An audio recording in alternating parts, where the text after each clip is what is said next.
This is August 10th, 8:35 a.m. I'd like to call the Augsburg Bridge and Port Authority Board meeting officially You don't want it? order. I think really what we need to do is, it's been a long time since I had a distinguished group of people serving our board as we have today, and so I'm really grateful that people that our new board members came on board, volunteered their extra time, valuable time to serve this Port Authority. We are in a very, very complex, exciting time for the Bridge and Port Authority, and having some great people come on board to be part of our success. We hope it's going to be a success. We believe it is. And so I want to thank you for the board members, and I'm going to go around the room here, and I think we ought to do some introductions, and maybe you want to give a brief something or just say hi, whatever your comfort level is. So let's kind of go that way. I'll start with myself. I'm Sam Lamash. I'm chairman of the board. I've been on the board since 2008.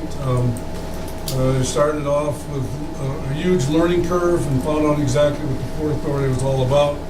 And it's much more than the public really understands. So, and I'm honored for here to serve the board members, whatever, in this capacity, and thank you for that opportunity to do that. Doug Loeffler, Vice Chair. That's you. Okay. All right. Good morning. Geez, give me some time to get my thoughts Come on, down. buddy. I'm Gavin Reagan. It's nice not to be the rookie on the board. I've been on since 2013, so not the rookie on the board. It's a lot of work. It's a lot of fun, and the board does a lot of good things for St. Lawrence County and Northern New York, and we've got a really, really good staff. I'm Moon Fountain. I'm one of the rookies on the board. Delighted to be here. I think it's going to be very exciting. I'm an attorney who works at Peace and Gustafson. Just happy to be here. I'm Sam Burns. This is a return trip. I was here from 1980 to 89, so maybe I'm the longest serving one. I'm Jimmy Farrell. I'm from Ogdensburg. I'm a member of the St. Lawrence County Public Defender's Office. Some of you may have met me in some other capacity, but I'm a new member of the board, and just happy to be doing my part to help out Ogdensburg in the North Country. I'm Megan Witten. I'm an attorney at Pleasant Hill Dupree and Patton. It's a firm with Governor. I'm very happy to be here and to meet all of you today. I'm Patrick Sharrow, the airport manager here for Ogdensburg. Kind of overseeing the expansion of the airport, and look forward to working with all you guys and working with the communities to make this a thriving community and bring some more air travel to the North Country. Frank Capello, attorney for the board since 2007. Steve Lawrence, I'm the Director of Operations. I've been here since 2001, so I kind of have an overview of what's gone on. So if there's any questions and things like that, actually, projects or things that you may have, you can come to me. I can get you whatever you need. John Morrison, I work with Patrick at the airport with business development and marketing. John Reich, Director of Commercial Industrial Development, and been with the authority for about 10 years. I'm Karen Clary, and I'm the accounting manager, and I will probably be bothering you from time to time to come and sign checks for me. Just as a heads up. I'm Fred Morrill, Deputy Executive Director and Chief Financial Officer, and I've been here 5 years. Wayne Davis, Executive Director, Ogdensburg Bridge and Port Authority. As you know, causer of trouble and solver of problems. Nice to be here. Tisha Haynes. I've been here since the dinosaurs were here. Been here I'm into my 34th year here. Serve the board and the staff here. Was she 12 when you started? Teenager. Russ Coulter, I take care of the IT work for the bridge.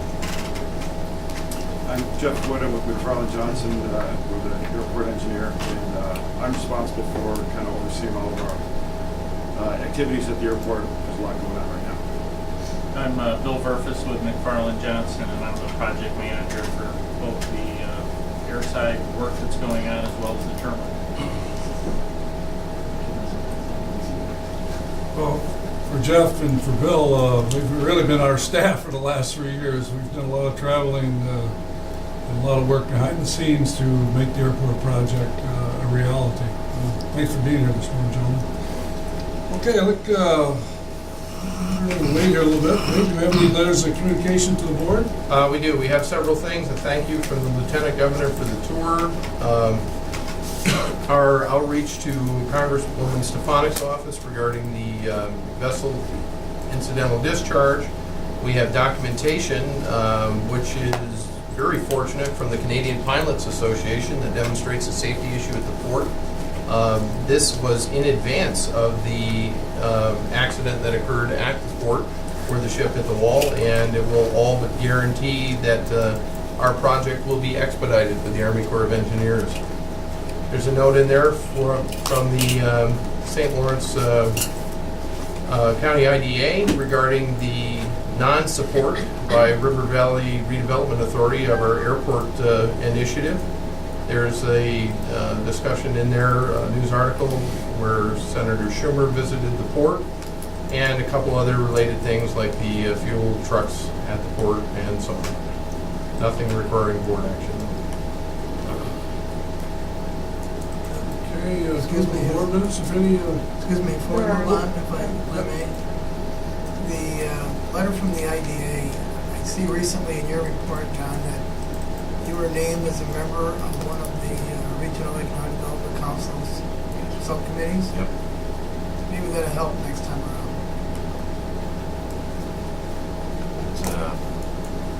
I'm sure it will. Good. Sorry, Sam. Any other thoughts there? Myself, I know we got. Do we have any board minutes? We do not. We do not. Any comments or presentations from citizens regarding agenda items? Mr. Chairman, I recommend that we have a presentation by McFarland Johnson on the airport, and then take a couple of the airport-related items out of sequence as they're here and in the room. Also, I'd recommend a presentation by MAPCO as soon as they get here, and then we take the MAPCO items out of order, if that's the pleasure of the board. I think so. Let's turn it over to Jeff and Bill. PowerPoint.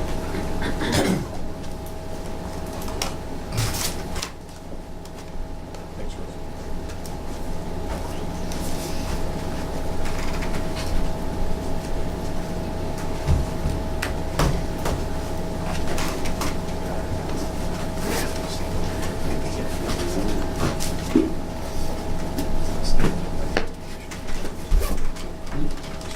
While we're getting set up here, as I mentioned, I'm what we call internally McFarland Johnson, the facility manager for the Ogdensburg Airport. So my role is to sort of coordinate all the activities that we're involved in at the airport.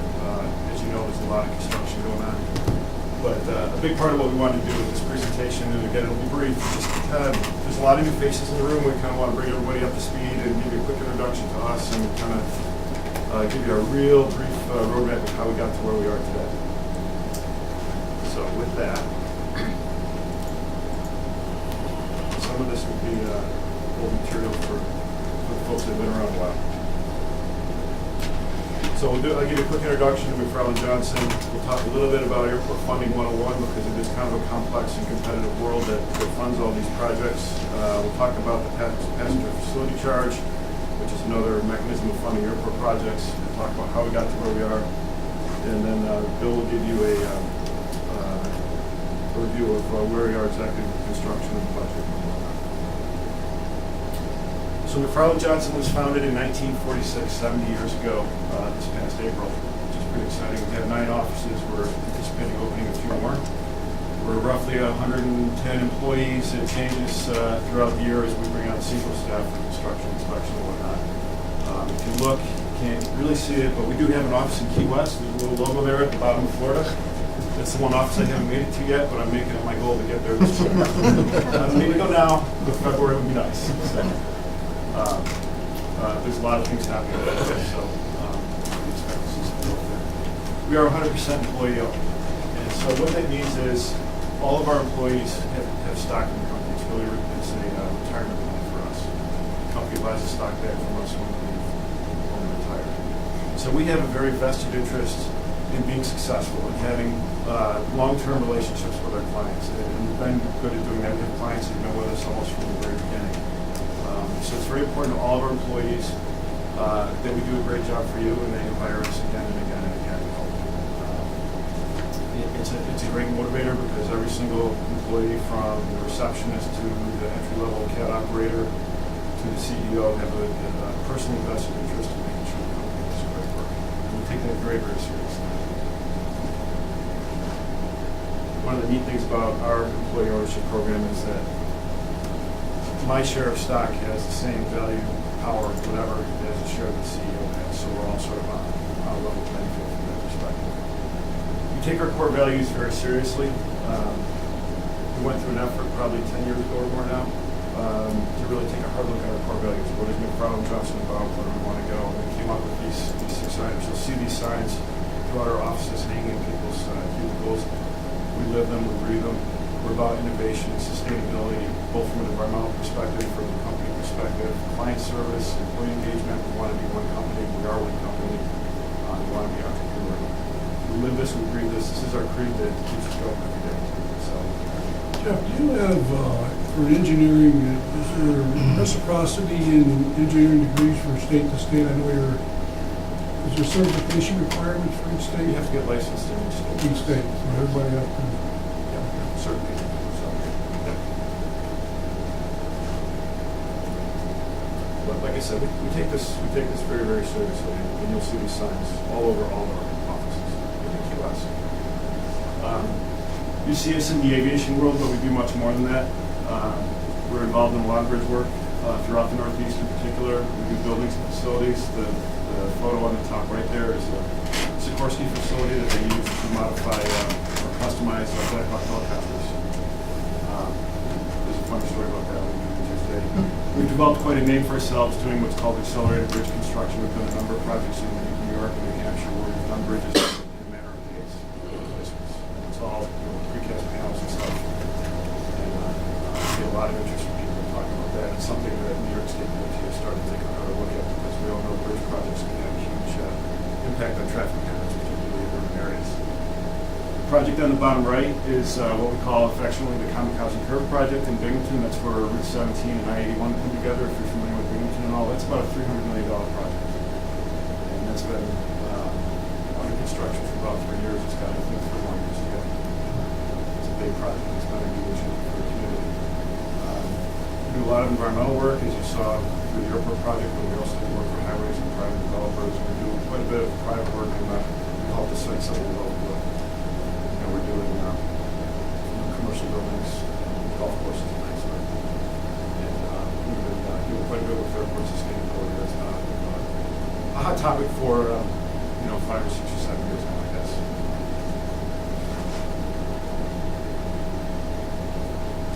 So that's a little bit about McFarland Johnson. I want to talk about funding. Some of this is, again, a repeat, but most of the airport work is funded through the FAA's Airport Improvement Program. As the program sits today, the FAA pays 95% of eligible projects that they approve. The state pays 2.5%, and the Bridge and Port Authority pays the other 2.5%. The 2.5% can come from the passenger facility charge, which I'll talk about again in a minute. There's 2 basic funding mechanisms under Airport Improvement Program, or AIP. One is discretionary, and that's where you're competing nationally for funding. So you're competing with JFK, you're competing with Los Angeles, you're competing with Chicago, you're competing with Syracuse. All but $300,000 of the runway project came from discretionary money. So it's quite a feat to land that amount of money, the $17 million or so that it took to build this project. A lot of work went into getting that done. Then there's another portion called entitlements. Currently, you're getting $150,000 a year in entitlements, and that'll be true through 2017. Once you get to 10,000 employments, which we're anticipating will happen in this calendar year, your entitlements will go to $1 million a year. So you'll start seeing that money in federal fiscal year 18, contingent on getting to the 10,000 employments this year, which we're anticipating. And the way the employment or the entitlements are figured is feds will basically assign you $15.60 for every there's a minimum of $1 million. So everybody gets $1 million, and then once you get above 63,000 or so, then you start getting above $1 million in federals. That $1 million, Jeff, is, how is it programmed to us? And what were the requirements of what we do with that $1 million? You have to have the 10,000 claimants, and then you also have to have a capital improvement plan program that's updated every year, and that has to show at least $5 million in progress on it. So We've got that in place. we've got that in place. So what are we required to do with it? Well, the capital improvement plan basically lays out your priorities for what you want to do with the airport, and there's some give and take with the FAA about, because they have priorities too, and they have, they want to see safety things, for example, taken care of first, and then they'll start looking at some other projects. So the way it works in the practical matter is we meet with the FAA once a year, go over where the capital improvement plan is, and there's some discussion and negotiation about what things come. But it's easier if it is related to safety, I assume. Absolutely. Yep. Pretty much the only thing it can't be used for is something that generates revenue. Yeah, there's about 500-page book on what's on the rules of the game, so to speak. But yeah, they don't like revenue. They won't fund revenue. Revenue generating projects. But you could use it to save cost. For operational efficiency. Operational things that, Sure. yeah. Yep. Some more effective ways of doing things. It's a great example. Yeah. If you wanted to increase the size of the terminal, Within limits, yes. Within certain limits. They can use AIP to fund public space. They can't use AIP to fund any space in the terminal that will generate revenue. So if you're going to charge an airline rent for office space, yeah. Their thinking is that their priority is to protect the airspace and protect the air system in the United States. So any project that improves that and/or prolongs the ability to sustain that, then they're all for that. The revenue generating, they figure that if you're generating revenue, then you should be able to pay for it yourself. if you have an identified safety issue, say an obstruction, you don't have this, but if you had an obstruction to the airspace, they would make you use your money to deal with that first. And that, they're getting stricter and stricter than it used to be. If you went back 5-10 years ago, there's a lot more ability to negotiate. That as changes have taken hold in Washington, the ability to negotiate has really increased. So we're all sort of adapting to the world when it comes to the FAA. And there's a number of new faces at the New York ADO, where the office that is responsible for this office, which is on this airport, which is making that challenge too. There's also New York State DOT aviation funding. We are anticipating sometime within the next month that they're going to announce the next round of Air 99 funding. They have, I believe, $20 million this year to distribute. The maximum project is $1.5 million. They're looking for at least for at least a 10% contribution on the part of the sponsor. So that gives you, in round numbers, a budget of $1.67 million to do something. DOT loves to fund revenue-generating projects, fuel, hangars, anything like that. They like to fund projects that the FAA would fund. So if you had a need for a hangar and you had a list and someone they wanted to get in there, they would have a very good chance of getting funded.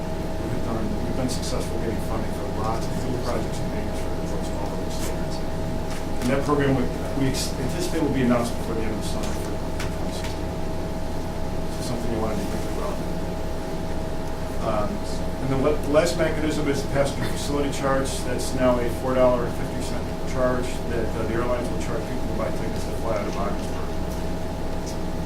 Jeff, I want to comment on that for just a moment on the passenger facility charge, because I apologize. There's been a bunch of things I've been doing, and one of them has not been providing a compliment to a member of your staff, and that's Zach's staff.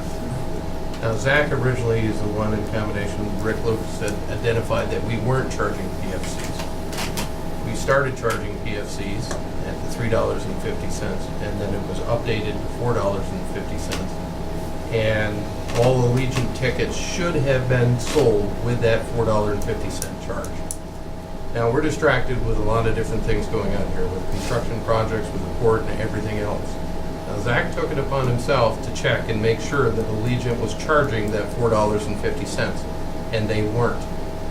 Not only that, he interfaced with the FAA, got them to update their website. Allegiant was being Allegiant. I won't editorialize there, but they were looking for the best possible deal for their passenger. And when they had the opportunity to do the right thing versus the not so Easy thing. yes, not so easy thing, they chose to not charge the fare. Now, we would have lost that for months and months until we eventually caught it. Now, that was a direct reflection on the quality of your staff, and particularly Zach. And I will be sending in a letter to both you as his supervisor and the next level supervisor expressing the authority's appreciation, because that would have meant major dollars that the authority would have missed. And as we learned the hard way once before, you cannot recoup them once they're missed. Thank you. So now they are collecting? Yes, $4.50. I was going to get to that in a minute, but yeah, I think we missed. I want to bring that. Yeah, I want to bring that right front and appreciate center. I appreciate that. So Yeah, there was- we still have not received the first check from Allegiant, and that's when we would have lost it. When we got our first check from them, we still haven't got one. I think there was a 6 or 7 day gap, Okay. so we'll see. It'll be interesting to see what they report. Send them a gift card to Whitney's. Yeah, there you go. So, but the passenger facility charge, you can use that to pay for the local share, as I mentioned, of AIP funded projects. You can use that to pay for other projects that are AIP eligible that the FAA may not want to fund. As an example, we did an apron construction project at Binghamton. The FAA didn't have the money to do the whole thing, so the airport covered the gap using the passenger facility charges.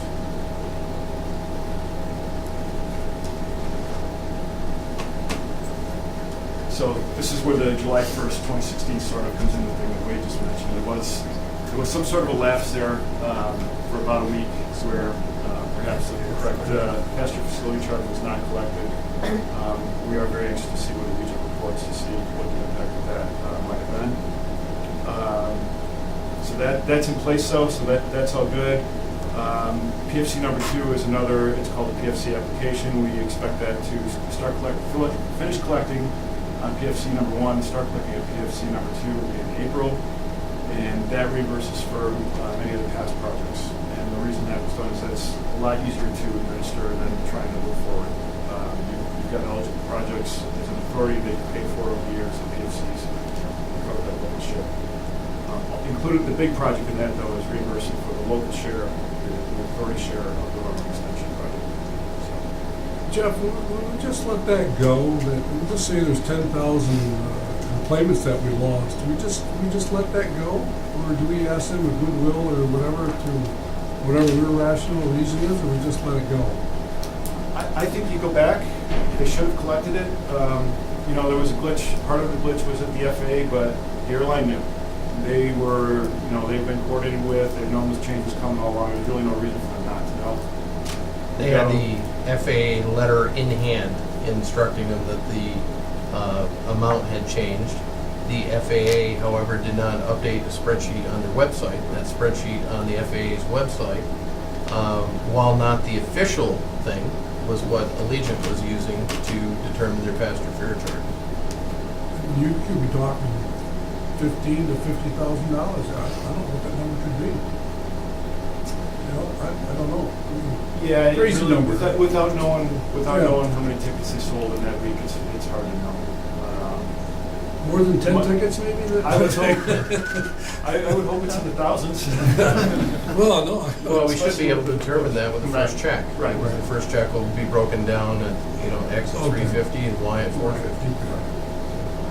Well, I guess to go back to Zach, I mean, I know he's done it before. I found out with Cape Air, but whatever. So. It's probably a couple $1,000. Right, Because they did collect the $3. They didn't collect the extra $1.50 they were supposed to. So if they sold 1,000 tickets, then. Oh, so what you're saying is they did collect the $3, but not the $4.50. Not the four, not the I new thought rate. they were at zero. Okay. Not the new rate. My mistake. So depending on what they reported, it may not be enough money to make an issue. So that's a mistake. We'll have to see.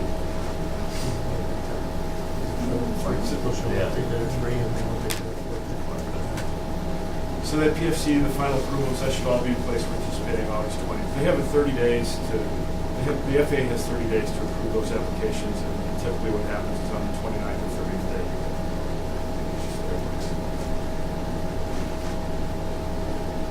So this is the projects included in PFC too. I think I've shown this to you before. But again, the runway, the local share of the runway extension, almost $500,000 is in there.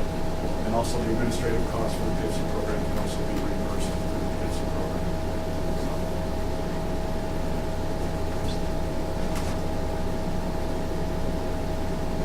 So, how did we get to where we are today? It started with wanting to go from the airplane on the left to the airplane on the right at this airport. So you went from an 8-passenger Cessna to a 177-seat Airbus A320. I think, I'm sure you've seen the Cape Air aircraft. I think people are going to be shocked when they see the size of that A320 sitting next to the terminal when it shows up on there. I can't wait to see it. But that presents some huge challenges for the airport as it was and as it's moving forward. This is what the project, this drawing is slightly out of date, but this is what the project involved. So we had a 1,200-foot runway extension to provide adequate runway length for the A320. To do that, to provide safety areas, Route 68 had to be relocated. Terminal had to be expanded, parking had to be provided, taxiways had to be extended and strengthened. The apron had to be reconstructed so it could accommodate the weight of the A320. So it's basically a reconstruction of almost the entire airfield with the exception of the piece of the runway that was there. So you did, in one project you rebuilt the entire airfield. That's unheard of in today's market. And you've got the apron and parking and the terminal. So that's a lot. And this is a constrained site. If you have questions about why things look the way they look, it's because there are so many constraints here. The groundwater is shallow. Wetlands all over the place, which were a constraint and a big cost driver and a regulatory driver. You've got the roads, obviously. So there's a lot of stuff going on there shoved into a pretty small constrained space. So things look a little odd to you as they're coming to life out there. There's reasons why they look the way they do. It's not just because we're dumb. Just a quick comment. Just a quick comment on that. This is a typical project you would see done in a 10-year time horizon. We've collapsed it down to a little over 3 by time October rolls around. And this is not just unique in New York State or the Northeast. This is unique in the U.S. These projects don't happen on this schedule. One of the most insulting things I think we accidentally said to FAA in a public session, we complimented them on their ability to move at the speed of business. They didn't like that because there's a process, a policy, and procedure associated with everything. But the beauty of this runway project, it's not a Republican or a Democratic or an independent runway, it's a runway. All our elected officials are pulled in the same way. We are able to establish a relationship with FAA and with their support, get these things done and just keep blowing through roadblock after roadblock that I'm sure you're about in Jeff's presentation. And I promise you I did not share this with Wade ahead of time, but he's jumping ahead. Oh, sorry. So there's Visionary. Right. So there was a lot of challenges. We started off with, there was a master plan underway that didn't really contemplate somebody like Allegiant showing up. And so getting the FAA as a first step before they can consider anything else, getting them to buy into the concept that Allegiant was coming with the amount of frequency they were talking about. And the FAA was looking for commitments. They wanted a letter from Allegiant saying, we're showing up on October 5th, 2016 with an A320. We're going to do 4 departures a day. This was 3 years ago. No airline's going to write that letter. But that's the level of certainty FAA was looking for before they would embark on this journey that we're on right now. There's a lot of back and forth about that. The planning documents all had to be updated to reflect a huge change in the design aircraft for this airport. There was a lot of environmental issues. You had a lot of pavements. You got to deal with stormwater, wetland impacts. I think we ended up with about 7 acres of wetland impact as part of the project. And we worked hard to get that number down to 7 acres. I think we started around 11 or 12 when we started. So a lot of work went into that. It's a hard design. I mentioned the high groundwater. You look at that parking lot. I think the hardest design component of the entire project was trying to get that parking lot to drain. And so that's why it looks the way it does, because that was hard. That was really, our guys worked a long time trying to make that all work, fit within the space and avoid the wetlands and all that. New York State owns Route 68, so they had a vote in how that was going to look and how that had to go. And their approach was, yeah, we're with you, but you're asking us to move it, so you're going to meet our design criteria. You got to maintain the 55-mile-an-hour design speed and the curves and the radius, and so that puts some very tight constraints on what the road could look like. We were constrained by not being able to buy additional property.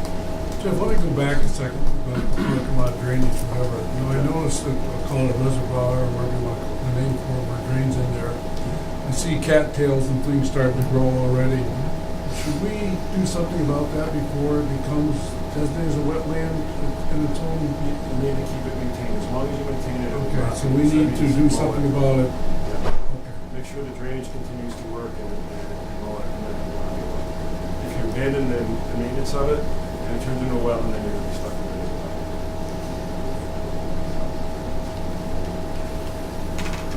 The FAA coordination, this was huge, both from a funding and approval perspective. Again, to get $17 million of FAA money to build this project in the time frame we did, and this compressed schedule was unheard of, absolutely unheard of. There was a huge issue we knew going in with getting the approach, which is basically the directions of the roadmap the pilots used to find the end of the runway. The approach had to be published for Allegiant to come in here. That's a very simplified way of doing it. The approach had to be written. The FAA had to come in and flight check it. We had concerns about that from the beginning when we took 30 days out of the schedule because Allegiant wanted to start Canadian Thanksgiving, not American Thanksgiving. That made getting that approach publication all squared away even more difficult. And it took a huge lift. Wade and his efforts were tremendously helpful in getting that done. But we did get the approach flight checked and approved on July 29th. And that was, of all the milestones going back to the beginning, that was one that probably concerned me the most. So that was huge. Just the timing of everything. Obviously, weather is a concern when you're in the construction season around here. The way things worked with getting the design started and stuff, we ended up having people out here doing field work in January and the real cold winter a couple of years ago. We appreciate that. The timing wasn't ideal, but we made it work. And of course, time and money. Wade mentioned we had a real compressed schedule to deal with. We had a deadline we had to hit to have everything up and running for the airline. And it is an extremely compressed schedule, and we've been fighting that every step of the way. And again, as Wade mentioned, this is precedent setting. No airline starts service at an airport contingent on a terminal getting built and a runway getting extended that they have to have before they can even operate safely. This is a massive project, and to do it in this time frame with, with the axe hanging over your head of the airline showing up on October 5th, that doesn't happen. That doesn't happen anywhere in the country.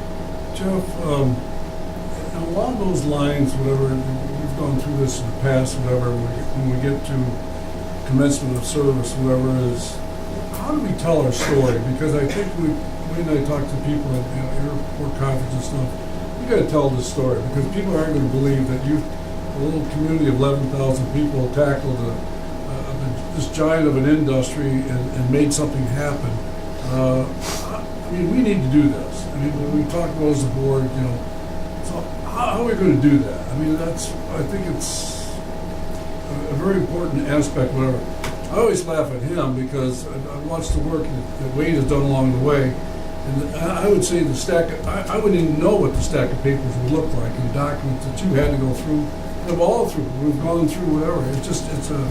It's a monumental task, what's going on here. But people don't understand, just think you just put some pavement down, build a building, and planes are going to fly out of here. So that storyline needs to be told. It needs to be told. And I think we did a presentation, I'm trying to think where we're at. Yep. At the Hershey Airports Conference. Right, yes. And I think that was some very important people to say, what? You got to be kidding me. I think when you'll get a lot of press attention when it comes time for the ribbon cutting. And I think that's a good time to tell the story and get out and talk to the press. I think industry conferences, there's all kinds of and I can help you with that. I know Lyle's taking a lot of pictures, and so is Jim Joy and all those people. Yep. The drone photos have been awesome. I share those around the office. People love seeing those because this project has touched every one of our offices, I think, even Key West. And so I send those pictures around when I get them, and people love them. I think the only issue you're gonna run into, Sam, is that we're gonna do this presentation and people like the FAA are gonna be a little We're not resistant to Mr. it because now we've changed the bar a little bit. And, We have a big crane out there. all kinds of other people are gonna think they can do the same thing. And, Well, that's probably true, yeah. Well, and I do honestly get that feedback from FAA. Please don't tell anybody what you did here, because we don't want to do it again. Well, you know, it's interesting, I mean, not to digest dialogue here or whatever, but the airline future really is to downsize the metros and, you know, and make smaller hubs and stuff in the process, whatever, because it's just more and more people are going and the major airports can't handle it. And so, yes, sir. I guess I'm in agreement with you, Sam. I mean, we've got to look at this closely and make sure that we have our presentation that it's maybe not going to offend the FAA but also we're not done. I mean, we have aspirations of other airlines and things like that coming in now that we have the size of the runway that can accommodate these planes. So we have to make sure we get our message out to those other carriers that they know, hey, they can do this stuff. So you should be on board with them too. So for our airport to be viable and to put more people to work and do more things in this area, we have to make sure we package this correctly. But it's going to be very important for us going forward. and believe me, when it's a tight-knit industry, when somebody is successful in a place like Ogdensburg, then everybody's going to be paying attention and they're going to want a piece of that pie. So we got to be prepared for that. I mean, just like we were saying yesterday in our airport meeting, hey, we had 27 people working in the terminal at one time the other day. Yes. So that's showing that what we're trying to do for the North Country of putting people to work and making our area better, you know, all the way around. I think that is one of the tasks when we get to the end of the project too. I mean, you know, I think people will be stunned by the amount of diesel fuel that we have gone through on this project. You know, things like that, the number of employees, the amount of the amount of money that it pushes out into the economy all around the airport is impressive. No, and that's, I guess, in packaging our story, that's going to be important. Absolutely. Not only for the people locally to know that, but outside to know, hey, they can do this stuff and this is what they've done. Thank you. There's lots of publications, good articles in it. Looks like the ribbon cut. We could also send you on tour, Mr. Chairman. I think you did a great job in promoting this. Yes. I love it, Doug. I think our Key West office needs a presentation on this, so Sam and I should go in February. I think you and I should go. When I gave the presentation in Hershey, there was a number of high-level FAA people there, and afterwards, what are you guys doing here? Why so much interest? You know, I was interested. And the response to a person was, we were worried about what you were going to say, we wanted to know what you were going to say. So we tried to put the FAA in a good light. Because they don't want to do it again, but they were extremely helpful. They've been great to work with. This is a schedule thing that Wayne talked about. Typically on a runway, a program of this magnitude, you're looking at 10 years. If everything goes right, you're looking at 4 to 5 years. Rarely does everything go right. So that's the normal schedule is on the bottom. So under a normal schedule where everything went perfectly, you'd be starting final design at about the time the first aircraft takes off from this airport. The first Airbus takes off from this aircraft in just under 2 months. It's taken a lot of work. Well, with that growth, Jeff, do we risk losing, of course, I know if the federal government wants to support it, essential air service. Is there a blend there where you can lose your essential air service because you're low-cost carrier service? Or is it it's two different ways, but... It's 2 ways. I think there are longer ways to that, unless something changes in the program. Right. And so we could, I always, we talk, as new board members, is everybody, the public sees the low-cost carrier coming in, but we have another service that can grow. Essential air services, you can ask for a United or, a regional aircraft come in with we'll say a Dash 8, go someplace different than where Cape Air goes. The growth is there, the potential's there. And really, you ought to think about, Cape Air's done a fantastic job for us. As they've backed off, let us do the things we need to do, and they want us to grow. I mean, so that's fundamentally in the voting, those people at Cape Air have been fantastic in this project. I think you'll see a general stimulation of demand here. And so that's what Cape Air is obviously looking for as well. So you should see people not only interested in going forward, but other places. Oh, absolutely.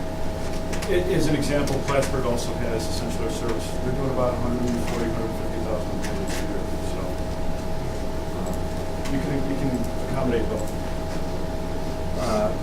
With the provision that essential air service tends to be politically sensitive in Washington, and so the rules could change. This puts a little more detail to the timeline. One of the reasons we got this done was because things are all out of order, and this is the slide that makes the FAA nervous. Because we were into design before we had even forecast approval on the master plan. Normally, you got to get the forecast approval before you start anything else. We had the bid opening before the environmental assessment that was required was even done. That's just doesn't happen. And we had permits issued very late. Normally, we'd like to have the permits in hand before we have notice for bids, because you don't know what kind of issues. But this is what we had to do, and there were a number of strategic decisions that were made to make this work, because we had that October 5th deadline in mind. But we are on track for October 5th ribbon cutting. Bill's going to talk more about the schedule and whatnot. I will say that, as McFarland Johnson is anxious to participate in the ribbon cutting, we'd like to contribute in some fashion, whatever you deem appropriate. I will be here, but I will warn you that every ribbon cutting I've ever been to, the weather looks like that when it's about 40 degrees. So you may want to leave me at home. I don't know. Well, that's why we went from November 5th to October 5th. Yeah, exactly. We still have leaves on the tree here. It can still be 40 in October, though. Okay, so with that, I'm going to turn it over to Bill, because I'm sure you're tired of hearing me talk. And listen. Well, as compressed as that schedule was, the design definitely compressed the amount of construction we had to get done in just over a year, even further. Once we got into construction, then we got the word from Allegiant that they wanted to compress that schedule even more and take an additional 30 days out of that schedule to, as Jeff mentioned, meet the Canadian Thanksgiving as opposed to the Thanksgiving in the U.S. So there was that schedule compression where we took 30 days out of that schedule. We did have to discuss that with our contractors. There was some additional payment negotiated there because they had to switch to basically working 12-hour days. So we had to pick up some of those additional costs from them in order to meet that schedule. We had, as with every construction project, there are things to deal with along the way, and this is not only just a couple of construction projects, but there are impacts all the way across the airport for this. Whether it be providing Jet A fuel to Allegiant in a volume and a fashion that the airport is not set up for. All of those things have to get done and to meet those schedules as well. Obviously, the parking, we have gone through some iterations on the parking. We are continuing to work with MAPCO and the Port Authority on making sure that that parking works well. And then there were a lot of changes. I'll say that I'll categorize most of the changes to the construction as being influenced from all of the outside parties that have interest in this, whether they be the utilities, whether they be Allegiant, whether they be your parking consultant, whether they be Cape Air, TSA. All of these folks have requested modifications throughout the construction, and we've tried to accommodate those in the best way that we can to make sure that the overall program fits their needs now and then well into the future. As you're aware, we've added a ground storage equipment building at the request of Allegiant. They have modified the layout of the terminal to fit their needs better. All of these things have gone on during the construction, and I know I've certainly lost a lot of sleep trying to get these things incorporated into that schedule while making all of our deadlines.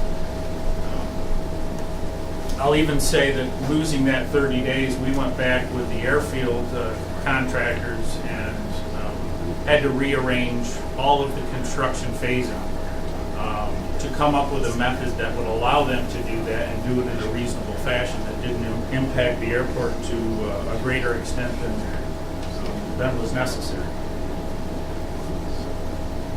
A quick status on the actual construction. I'm sure most of you are aware, New York State Route 68 is complete, other than establishing some grass, and we've got a little bit of fence work and some drainage work to do along there that we've got to take out the construction roads at the end of the project, that type of thing. That was a challenge. New York State, working with New York State DOT, they had not approved the plans when we were out to bid. We really didn't make any significant changes, but just getting them on board and getting them to realize that this was going to happen and that they needed to get on board with the pace of the project that we were proposing was a challenge. Along with that, a lot of utilities that were along the existing highway all had to be relocated, including the gas main, which was a significant challenge working with St. Lawrence Gas and getting that taken care of. But all of those utility installations are complete. We are now working on the utility installations at the terminal side. Again, it is a challenge working with folks like Verizon and National Grid. They don't like to admit that these projects are a reality until they see dozers out there working around their utilities. And again, their pace and our pace are significantly different. You know, when I go back to the design work, whatever, I'm trying to think of that. You're being kind. You're being kind. I was trying to think of that triangle, it was like 6 feet by 9 feet, whatever, in the design. Remember that little piece of, in our road design, whatever, there was the airspace design, 6 by, don't you remember? Oh, he's talking about the ROFA, the area where the I mean, it's New like, York State DOT intersected the airspace. yeah, it's like, there you look down a little 6 feet by 9 feet little triangle, and you can't do it because of that little triangle in the middle. And I was like, really? Really? And that was a great example where the FAA really helped us out, because they did a modification standard, and they saw that it didn't make any sense from a practical perspective, so they penciled it through and we could move on. On the runway side, the runway is really complete. The extension is in place. It is not currently being used. That will change in about a week and a half. We have a full closure of the runway coming up, in which we will do all of the remaining modifications to the existing pavement markings, the existing lighting systems, to make that usable, and you will have a full-length runway extension available in about a week and a half. The taxiway system is currently being paved. That is probably the lowest priority we have, is building that parallel taxiway. And for those that you aren't familiar with the terms on an airport, basically the taxiway allows you to get back to the terminal, but it is not used for landing and takeoffs. So that will remain closed and will be the last thing that gets opened in late September. Other than the taxiway that goes to the apron. At the end of August, Cape Air resumed service. We will have the apron and the taxiway that goes to the terminal available to them so that they can start pushing passengers through that terminal building and resume their service. The apron is being feverishly worked on right now. That is being paved and will be completed again end of August to facilitate Cape Air and the return to service. We've gone through many, many iterations with Allegiant on the apron and how they're going to park aircraft and what happens when an aircraft breaks down and how do they turn the aircraft without blowing all the windows in the terminal building out, and all of those little details that you have to go over with an airline when they're starting service someplace. In the terminal, as somebody mentioned, there's been a lot of activity. We've shut down the terminal now for about the last, we're coming up on 40 days, I guess, since the terminal's been shut down. An extraordinary amount of activity right now in that terminal. You'll see everything from open walls to closed walls and painting going on. We're going to have some people in there installing tile next week, so it's always a good thing when you can start to see some of the finishes actually being done. Still a long way to go there. As I mentioned, we will have Cape Air utilizing the terminal in about 3 weeks' time, and we need to make sure that TSA is up and running, that they're able to screen bags, that Cape Air is able to do the things that they need to do to process passengers as well as luggage, and so all of that is going on concurrently right now, and there's so many people in that building that they're kind of tripping over themselves. So the hold room is basically done. A lot of finishes going in there right now. We've got some issues with some materials. It'd be nice if we could get some doors. Oddly enough, we're having trouble getting doors shipped here on time, but all of that will hopefully come out in the wash. I didn't have any gray hairs when I started this project. The expansion area is basically, the outer shell of the building is up. That will be your baggage claim area. That will be one of the last things that is completed in September, as that equipment has a long lead time. Cape Air will have to kind of do things the way they did them before. A lot of hand handling of bags, but then we'll get to we'll get that baggage claim belts and stuff installed. Kind of one of the last things. Bill, the way you see it, do you see the terminal building being completely functional by October 1st? Yes. I mean, I know there's going to be maybe some finished work, whatever it want to be, but the function of having aircraft come in, whatever, I know it reports to me.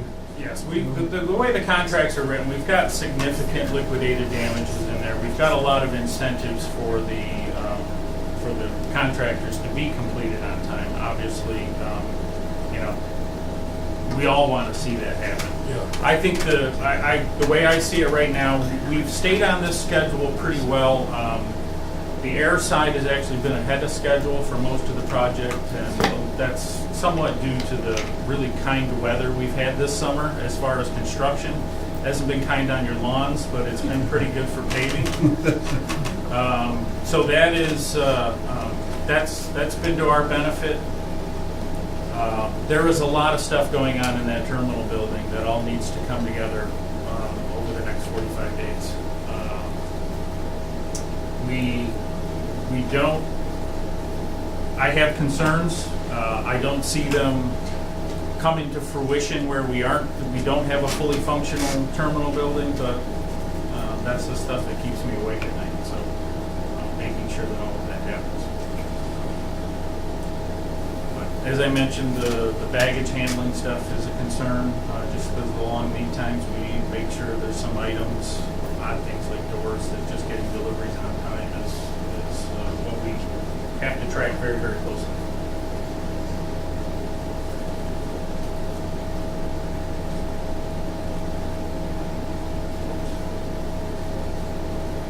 Wanted to give you, I've got more spreadsheets in that bag right there. We track every single item in all of our contracts out here. But I wanted to give you a quick update on where we are projecting that we'll finish and where we currently stand. On the airfield side, as you can see, there's about $17.5 million included in the base bid, which was the 15.8. The 1.3 we separated out because of the different funding that is not funded by the FAA, so we separated that. And then there was a $350,000 contingency in there just to handle the gas line relocation. Where we currently stand and where we're projected to go, the airfield budget is in very good shape. One of the things that we do there during the design process is we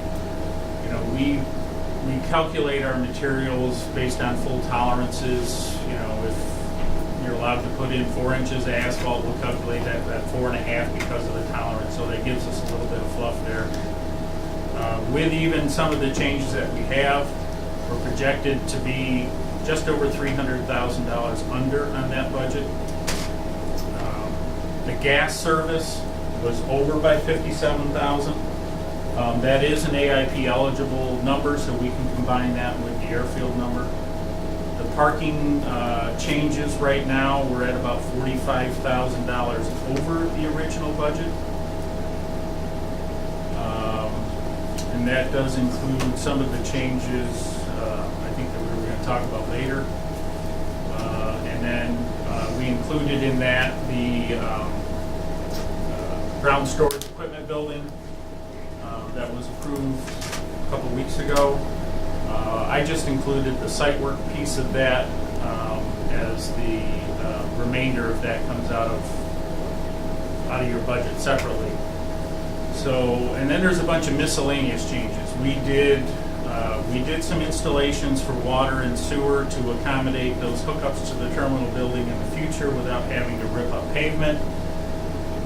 We have some changes that Verizon would like a new service into the terminal building.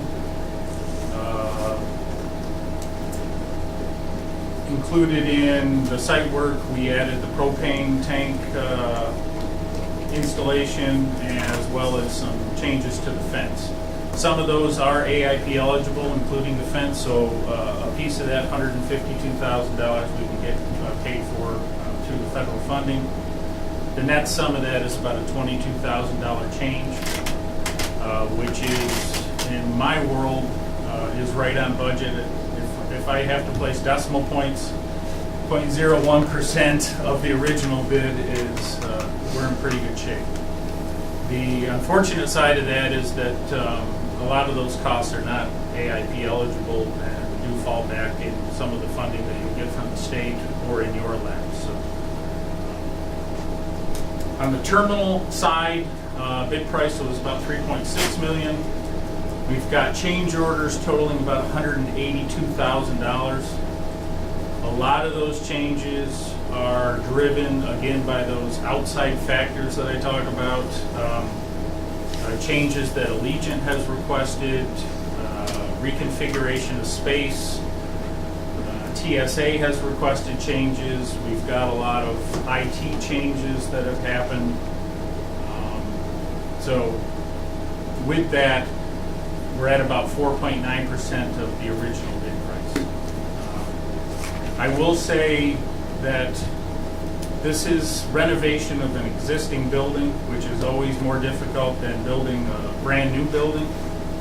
You do find things unexpected behind walls, above ceilings that you did not realize were there. Same thing with utilities. We did find that the National Grid service was not near as deep as they said it was. Verizon is requesting a new service, all of those types of things, and all of those are included in that $182,000 number. The one thing I will say is that there's there's really two ways to bid these types of projects typically. In renovating an existing building, we would add a 5% contingency. You can add that into the bid, or you can not have it in the bid. In this particular project, it was not in the bid. My preference is not to have it in the bid, because if you show 5% in a bid, you're kind of dangling a carrot out there for the contractor to say, think of a way to come and get this money, and they will come to you with every change they can find. So that's currently where we stand on the budget. Can I just add something there, Bill? Yeah.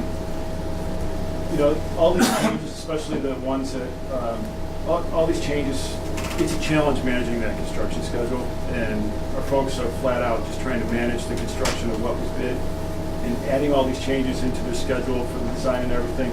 They're working their hearts out. Everybody in the office, they're working through lunch, they're working 18-hour days to try and make this all happen as fast as possible. So I just, Bill and I get to come here and do these presentations, but there's a lot of people back in the office that are working their hearts out to make this happen, and they're giving it their all. They really are. So I just want to make sure everybody knows that. And those changes continue right up until these late dates, as you're aware of. So we're trying to accommodate everybody's request, and we're trying to get it done as economically as possible. But the overriding factor is that we've got some hard dates coming up, and we need to have that terminal building up and available to Cape Air here in a couple of weeks, and Allegiant in about 45 days. So. Does the airfield -312 include the extra cost of having it a month early? That does not include that $170,000. That is strictly the stuff that's under the grant itself. So Okay. Stuff that's added.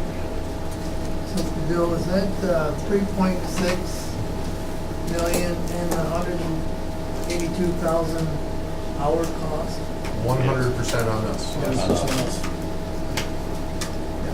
Bill, Well, that's not entirely correct. There is a $750,000 Empire State development on the baggage claim grant.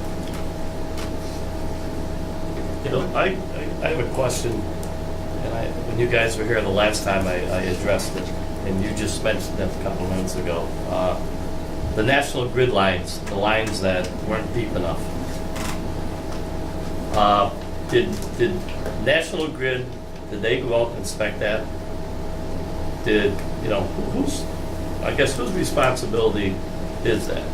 That's all on our dime, and I'm very, very concerned that was designed, or Niagara Mohawk Planning was involved in it somehow, and then all of a sudden it's all coming back on us. And I'm concerned why it should come back to us as an expense. Understood. One of the difficulties we have with dealing with utilities, particularly in the last, 5 to 10 years, has been that they do not come out and look at your project and inspect their lines and tell you what the depths are. They don't locate them. They don't do any of that because I think they have downstaffed considerably, and they, at a developer's whim, they will not come out and look at a project until it actually is a reality. They don't start paying even attention to us. They won't give us a cost until the project is bid, until there are dozers out there working around their lines. It is extremely difficult to work with some of these utilities. Now, there's various levels of utility location that you can do. We went back through, looked at the record plans, looked at the available information, tried to design our improvements around that available information. You can do ground penetrating radar, you can do what they call soft dig, where you can go out and actually dig holes and try and locate those lines. It's extremely difficult on a high voltage line like that. That's somewhat dangerous. We designed it based on the best information we had. Ground penetrating radar would probably cost us, for all of those utilities,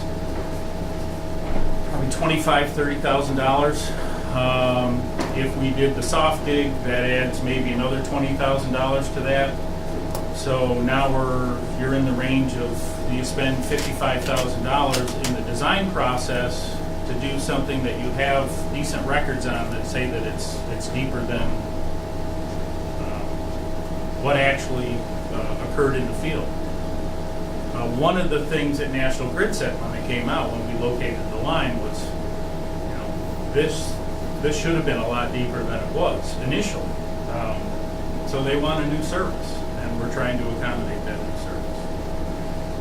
Well, I think what Doug is saying is, who pays for this? I mean, is it a engineering flaw, or is it a design flaw, or is it lack of communication, those type of things? And of course, the board's saying, we're spending all this money, and all of a sudden, well, wait a minute, this is supposed to be here, and obviously the transformer's over here, and so we want to know exactly, I think, ask your question is, who pays for this? Well, again, we try and add contingencies to the project to cover some of that, but we don't know what the entire impact of the utility is going to be. We knew that they would that the job would require a new transformer. So we put some costs in there to try and cover that, as well as some additional allowance in there to cover other contingencies. But unfortunately, those lines weren't as deep as they were reported to be, and now they are requesting that they be moved. I mean, we can sit there and argue with the utility that we could continue to use the service that is there and just replace the transformer. We could argue with Verizon too, but that doesn't get power to the building, and that doesn't get communication to the building, and that would impact our schedule. And at some point, you kind of acquiesce to the utility's requirements. Well, I guess I'm just not happy with the situation where, as you stated, National Grid and the utilities don't come out and check that, number one, right? So then when something happens, oh, you owe us X amount of dollars. God knows what it's going to cost us before that's done. And somebody messed up someplace. And that's just my concern. Well, obviously, and I'm speaking for myself, obviously we're and are under time constraints, and we have to get this work done to make sure we fly. But I would recommend the board explore every option that we have to see if we can recoup some of these costs. I mean, we'll make those decisions down the line, but that might be something we definitely have to look at. I mean, we're between a rock and a hard place. We all know that. We got to get it done so we can get planes in the air and people parking. But in my opinion, this is not a done deal. I agree with you. So. Well, let's go back and think about this a little bit. The bid price is $3.7 million, whatever, and so realistically, was that a good deal or a bad deal? I mean, did you think it was going to be 4.2 million? I heard all sorts of money that it was going to be whatever. So if it's $3.6 million, 3.7, and I look at the bid price, okay, of a fluctuation of 5%, it'll take long to figure out. There is your difference of money that you didn't figure out. You sure I'm taking this? Well, flexibility. I think you don't understand this project. I guess that's the best way to put it. Yeah, I'll say that out of that $180,000, probably over half of it is requested changes from tenants and from the Port Authority. You have requested a lot of changes that get incorporated into the building itself. Whether they be reallocation of office space or building new walls to incorporate new office space, and all of that is included in that $180,000. There's about $100,000 due to Legion alone. Due to Legion alone, there's about $100,000. Yes. And that's good to know. I mean, for new board members, it's good to know exactly the frustrations of things both ways, whatever. I want to say this, okay, with the contractors, everybody involved in this process. Everybody's been very upfront about everything we're doing, how it's going about. I mean, we have construction meetings here. Everybody knows everything that's going on is very well communicated. and everybody knows exactly how this is going about. Obviously, with a one-time shot at a project, I mean, there's things that are gonna, I'm not trying to make excuses, but. And I will say also, you know, if it's over $100,000 in requested changes, Sure. Of which 0 of that is an MJ fee. We have incorporated all of those changes into the design and into the construction project without requesting an additional dime. And not that I want to gloat or anything, but I think that also needs to be recognized. And I appreciate that, Bill, and I'm not saying, hey, I'm very happy where we are and where we're going. I just think that I mean, I'm not blaming it on you guys or anybody in particular, but we just have to take a look at that and say, hey, you know, it might be something we say, okay, we can live with it, but. I don't disagree that there may be an opportunity to go back to both Verizon and National Exactly. Grid and say, you know, we put in a 3-inch spare conduit at your cost, Right. Thinking of future expansion. Right. Well, Verizon came along and decided they were going to occupy that with their new service, even though their existing service works fine. Right. So there's some benefit to them. They're going to. It sounds to me like they're going to pull some fiber into the building now, and you know, they're trying to expand their service to the tenants that are there because it will benefit them. And that's exactly, that's what what I was trying to express. Yes. Like, hey, we're happy to have some skin in the game in that, Yeah. but, you know, there's some benefit to you guys too. Yes, yes. So let's see if we can just talk about this. Yes, and unfortunately, I don't have the time right now to fight that battle. I need to get Verizon. And I appreciate it. We need to get it done. And I that's need to one get of the- power and communications into that building in the next couple of weeks. Yep. Can I add one more thing on the National Grid thing?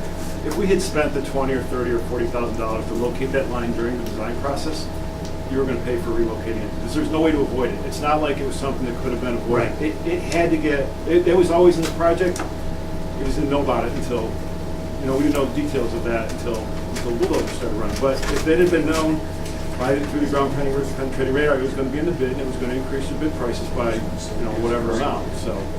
Did we pay for it once or twice? Pay for what? Well, now it's on a new alignment, so thought was it would stay where it was. Okay, so we're really just changing, okay. Yeah. I didn't know if we paid for the first one, and then we moved it again, so we just paid for it. Right. Okay. Bill, I have, Sam mentioned or asked the question about the 3.6 million being on our dime. Also, Sam, the parking is. So we look at it differently here. We combine the parking with the terminal.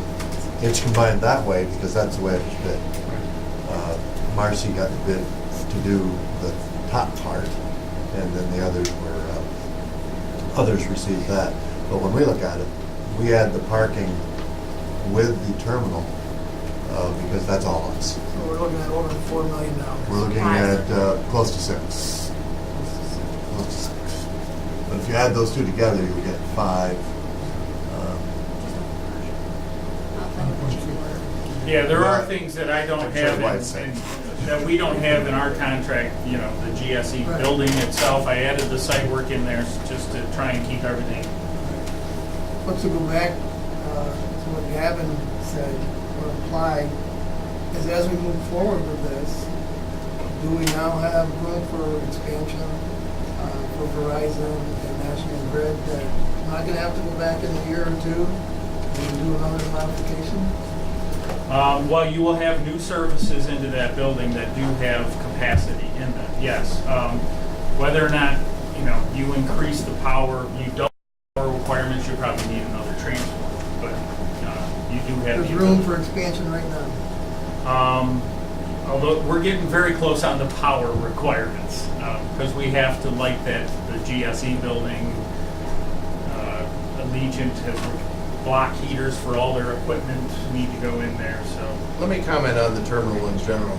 Terminal in general is too small from day one, and that's been known. It was 100% on us, so we took it on. We retrofit the corporate hangar out there, the part that we hadn't done before, and there were a few surprises associated with that. But this terminal is fundamentally too small on day one. but it's the best we have for what the dollars we have are available, and it gets us a start. This terminal probably has a lifespan of about no more than 5 years, depending on the Allegiance growth and the number of passengers we run through. Thus, I was thinking as we move forward, I think we realize it's not big enough. And hopefully there'll be enough expansion or need for expansion that within the next 5 years, we have enough revenue, we can do something. Yes. Yeah, at this point, you need to get an airline in there, you need to sell them fuel, you need to start collecting those PFCs, you need to do all the other things that, start generating that revenue that I you think can that was afford to do Gavin's things in point. the future. And to Sam's point, that 3.6, I'm going to say the original estimate on the terminal that was done as a conceptual design was probably $6 million. Yes. And then throughout the design process, we kept coming down, trying to hit a $4 million number. And that's where we ended up. Sam, just to help with the math, 1.3 and 3.6 is 5, but our 2.5% responsibility on that the FAA pays for is another big chunk of that to get close to 6. Thank you. One thing going forward, when you restate this slide, the TSA Allegiant OBPA requested changes vote, could you bust that out in terms of what that 181 is? Oh, Because absolutely. I know Yeah. you're tracking it that way, but you'll clearly see when you bust it out that the TSA non-negotiable changes are in there and required, and you'll see clearly what the impact of the Allegiant changes are. And there are a few OBPA changes in there, but not anywhere on the order of magnitude of the TSA or the Allegiant changes. Got a spreadsheet for that. Thanks. Instead of that last spreadsheet, it's color. You need to know what the cost of paint was? I can tell you what the cost of paint was, so.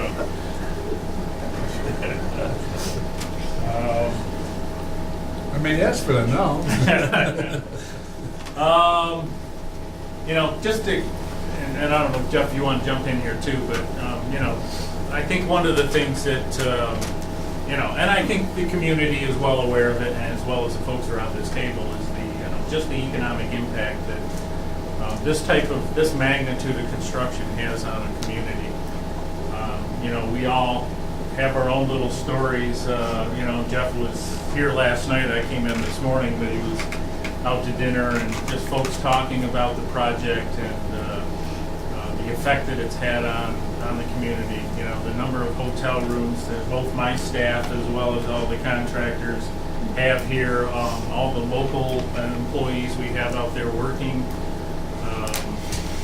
I was in a local convenience store a few weeks ago, and there was probably three loaded dump trucks sitting in the parking lot, all coming in to get a cup of coffee, and they were talking about the fact that they had sold out of diesel fuel again. There's quite an impact there. So. I think you'll notice it when the construction stops. Yeah. We have maxed out that asphalt plant for most of the summer. We actually had to stop paving for a week because they couldn't get all their other projects done. And Hanson owns the plant, so Hanson had to get a few projects done, and quite frankly, they had to rebuild stockpiles and get in new shipments of asphalt, and just to be able to make the final push here over the next 40 days. And they shut down some local guys because of, driveways and stuff becoming from this airport. Yes. So we gave them a week to do all the driveways and parking lots and the highways that they could get done, and then we wanted the plant back. So. But that is so important to our story, folks. Yes. I mean, it's so important to our story. And I think those are all the numbers that kind of when we get said and done here, we need to sit down and really put the fine print to that story. And that's part of the story. We need to be able to tell that we had 5,000 trucks come out of the local quarry, 3,000 trucks of asphalt coming to the airfield, those type of things. Some of the labor is local people as well. One of our inspectors is a local person, so. And I love the fact that every photo we take, this board that sits in the corner over here is completely obsolete. every week we take photos, and the next week those photos are obsolete. Things are getting done so quickly out there, so great story. And we're extremely proud to have been a part of it too, so. I learned a new term called Aeronopolis. In other words, you start with the airport, what goes with the circumference around it, and certain things that come up, and it's like when you start looking at it, wow, it does grow itself out. It's real well. I have one more concern. I'm not nitpicking, but. No, that's all right. But, you know, I was showing, last night I took a ride, I looked at the parking lot. The striping on the parking lot. Every line has overspray. I mean, your first look at it is, wait a minute, is there anything, you know, when I get out and it looked like there was like fine sand on it. It's the glass beads that they spray. So will that wash away? Will that? Some of those beads will dissipate. Anything that's not embedded in the paint will dissipate. Yeah. Because it, you know, it just, every line's got overspray on it. When I saw the picture, honestly, I thought, man, they must have been drunk when they did that. But when you go look at it, you can see it's just where they put the glass Okay, beads. all right. Thank you. And we will move that one light. You don't realize where the lights are until somebody paints a line, and it's all just kind of ambiguous survey information. And on a related issue to the parking lot, had extensive discussions with MAPCO, had extensive discussions with ATI last night. I have discussions with McFarland and Marcy in the field today. I think we've got a workaround on the entry and exit plazas where we do not have to rip those out at a cost of anywhere from $25,000 to $50,000. So Good. I think we've got fairly confident how we've got a solution. Good. That's good news. Keep checking off the issues one at a time. Yes. There's a light at the end of the tunnel. We're in the tunnel. We're way down. We're in the tunnel. That light of October 5th is getting pretty big, though. Yes.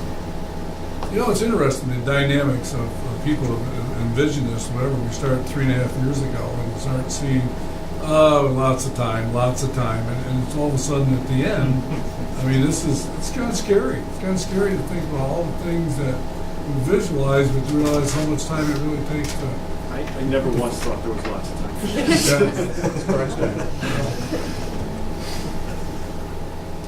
Anything else for Bill?